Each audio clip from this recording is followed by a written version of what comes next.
بسم الله الرحمن الرحيم. السلام عليكم ورحمة الله وبركاته. هاسترا فيتوريا سيمبر خانياشا وعلى ليا Somaliland community. They are the real Sujush. واحد سجور لو كينيا دكان إلا يوغندا دكان بونغوما دكان ميلبورن دكان ورير Somaliland. marka video baan rabaa inaan nila wadaago. This video is precious video on aad uga helay Uhuru Kenyatta iyo raggii ka hadlayay. Waxaa laga hadlayaa jinsigaygu iyo meeshaan ka soo jeeda. Waxaa video aan looga hadlayaa Muse Maxamuud Ismaaciil from Marland. wadeerkii laxmiya Maxamuud Ismaaciil Cali Xadawiya. anigana waxaan ahay Maxamuud Ismaaciil Cali Xadawiya. anigana waxaan ahay Cabdiraxmaan Maxamed Cawad Cali Xadde. laba walaalana kala dhashay odagaa laga hadlay walmadeer baan nahay. intaan video u gelin sujuuyi waxaa ka hadlin waxaan rabaa inaad si fiican u dhegaystiin historical events weeyaan. The court has since acknowledged the fact that the community has suffered historical injustice. The diverse spread and settlement in most counties has placed the Isakia community in a unique position to play a key role in driving the national agenda in development and unifying the country. National Assembly Majority Leader Aden Duale said the Somali community, which include the Isakia community, strongly support the Jubilee government, citing some senior officials serving in the Jubilee government, including Foreign Affairs Cabinet Secretary Amina Mohammed, originates from the community.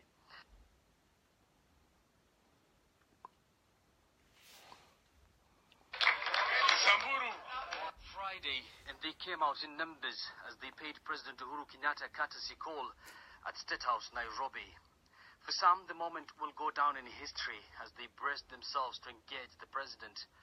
Drawn from all across the 47 counties in the country, the members of the Isakia group, also well known as the Isak clan, have been in Kenya for decades, integrating peacefully with other communities. Na nyinyi mumetuonesha example mzuri sana kutoka mwanzo ya kwamba Kenya can actually be an integrated society because you yourselves have integrated family and deeply na societies zote pahali popote ambapo mmeenda, kutoka Thika, kutoka hiyo mmesema Kisumu, Mombasa, Eldoret, Kakamega, Bungoma. Hata mimi nikienda Kampala lazima nikutane na Amina aniambie dunia ya huko vile imekaa mbele ya tuongee sana, na ni kweli. The origin of the community in Kenya dates back to the 17th century. This after they migrated from Somaliland, the semi-autonomous region of Somalia. Though having stayed in Kenya for decades, the community is still yet to have its own ancestral home. All the notable personalities from this community were known to the late Mzee Jomo Kenyatta,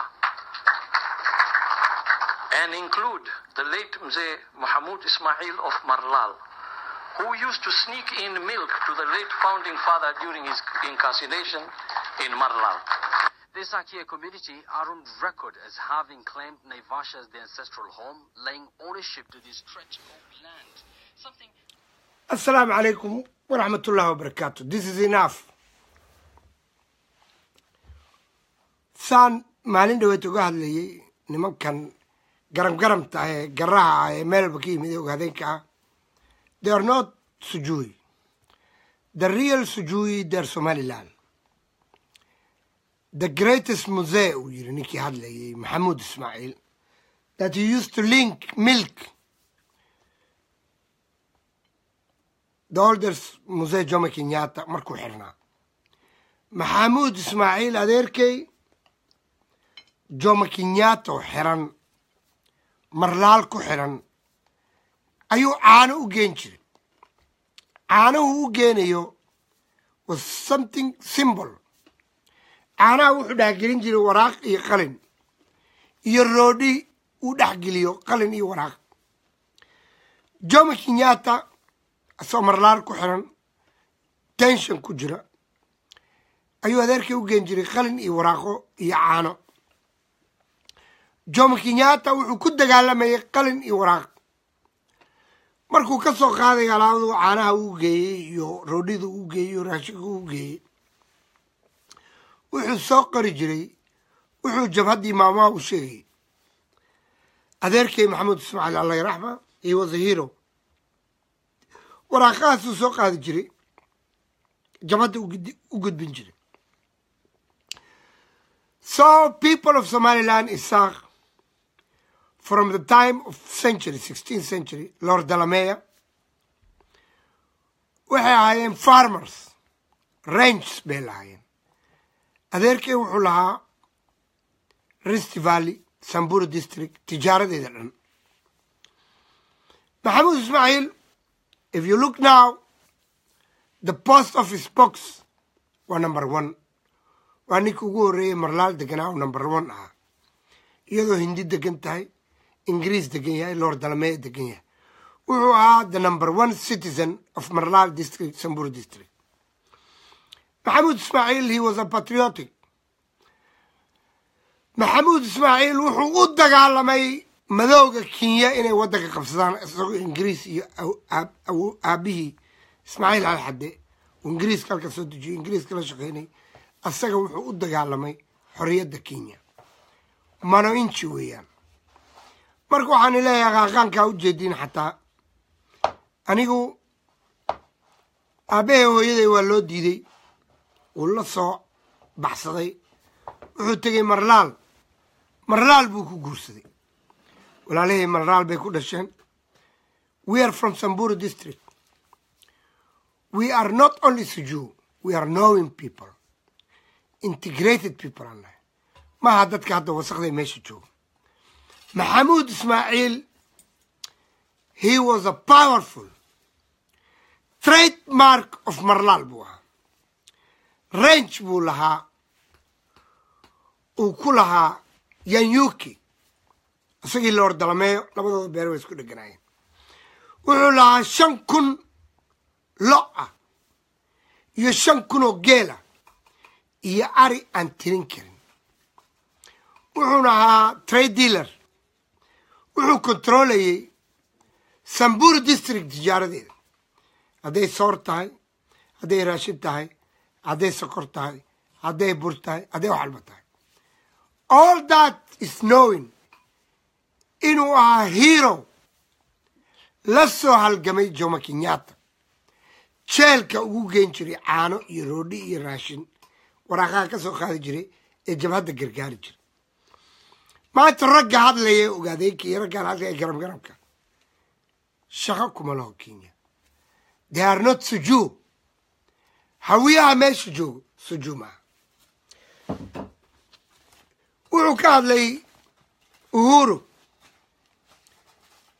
wuxuu ka hadlay Menzi wuxuu ka hadlay Menzi integrated Kisumu Nevasha Eldoret Kakamega iyo all the mountains iyo tuulo walba oo ku taalo xataa Turkana raashaq saaq waxay ka shaqaysan jireen dacarta Turkana meel laga qaawaya buuraha dahabka laga baaray dahabka baari jiray geeli habar yooni reer maxay Ismaaciil al-Xadde Maxamuud Ismaaciil al-Xadde wali Yanyuki u yaala geeleen wuxuu daaqayaa Yanyuki waxaanu nahay degmad oonu nahay dadka gobolka Rift Valley leh ayaan sheegay qaaqan adeerkii wuxuu ahaa eroy Kenya Yusuf Maxamed Ismaaciil wuxuu ahaa nin imprenditor min aad u wanaagsan imprenditor Maxamuud Ismaaciil there was 3 generation of trade Nairobi wuxuu ku lahaayeen Peponi House la garanayo ee ka soo jeeda Meridian Hotel hortiis Isaaqu ku noola Somaliland waxay integrated people of Kenyans Kenya hormariyay sharaf u keenay wax walba u keenay waxay kaloo Isaaq ahaayeen pochery waxaa jiro adeerkay Xuseen Jirde hadduu nool yahay ma ogaad ilkaha Ivory-ga ka shaqaysan jiray Isaaqu ilkaha Ivory-ga ka shaqayn jiray waxaa lagu magacaabi jiray inay yihiin shufta oo laga baqo dowladda ka baqdo waxay ahaayeen the greatest people of Somalia. Why? They came from Somaliland, they integrated to Kenya. waxay ahaayeen judge, waxay ahaayeen ciidamada, waxay ahaayeen saraakiisha ingiriiska ee Kenya. dowladda Kenya ingiriiska markuu xirayo ninkii dambi galoo reer shaqsaqa lalama xiri jirin adoontii Afrikaanka iyo Kenyaanka. carabta iyo hindida Afrikaanka lala xiri jiray. isaaqu waxaa lala xiri jiray ingiriiska. Why? They were noble. waa reer shaqsaqa, waa Bani Hashim. They were the most strongest economy, political, and power of Kenya. Why? حرية wax ka dhaliyeen. Mahmoud Ismail Ali Hadde, he was a great man. Mahmoud Ismail waa nin qurux badan oo dheer, xoog leh. Range Rover iyo Land Cruiser wato. geeli ku raaco, lo'dii ku raaco. Asiya hilibka AFC-da. KCC-da siiya caano. wuxuu ahaa sokorta iyo burka iyo saliidda iyo raashinka Samburu district dhan haysto.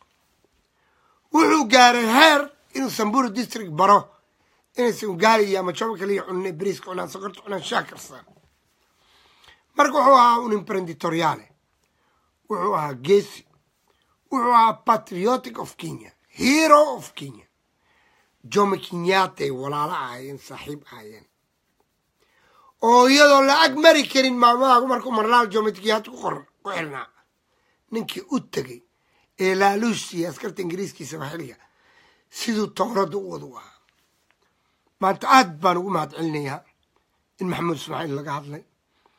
waxaa kaloo jirtay Turkana, Modogashe, Isiolo, Nyanyuki, Nakuru ilaa Moyale. waa ninkii looda ka iibsan jiray ee Soomaali u soo taagnaa, Soomaali gargaari jiray, Soomaali difaaci jiray. qashinka hadda yimid ay ogaadeen in garamka ay kuwaan hadlayo sujuuma. mimi qaqana sujuu aabey wuxuu ku dugan yahay Zangida Arusha. awey wuxuu ku dugan yahay Arusha. hooyaday waxa lagu meeriyay Marlaal. hooyaday waxay ku aqal gashay Marlaal. hooyaday urkayga waxay ku soo qaaday Marlaal. imina sujuu aad baan ugu faraxsanahay. marka waxaan u sheegayaa garamta hadlaysa ee ku hadlaysa ee Faarax Macalin eeranayo ma xirno ninka la yiraahdo qalbi dhagax. kuwaasi waa waclo ciyaal malaaya waa la garanayaa. Bungoma, Marlal, Samburu district, Nyanyuki, Eldoret, Nakuru, Thika, meel walbo waa la garanayaa odayaasha reer shaqsaqa. We are proud to be integrated to Somaliland of Kenya. We are Kenyans. We contribute for the liberation of Kenya. We contribute for the independence. الله نعرف محمود إسماعيل تاريخ ذو كجرا هاسترا فيكتوريا سمبر غاش مع السلامة.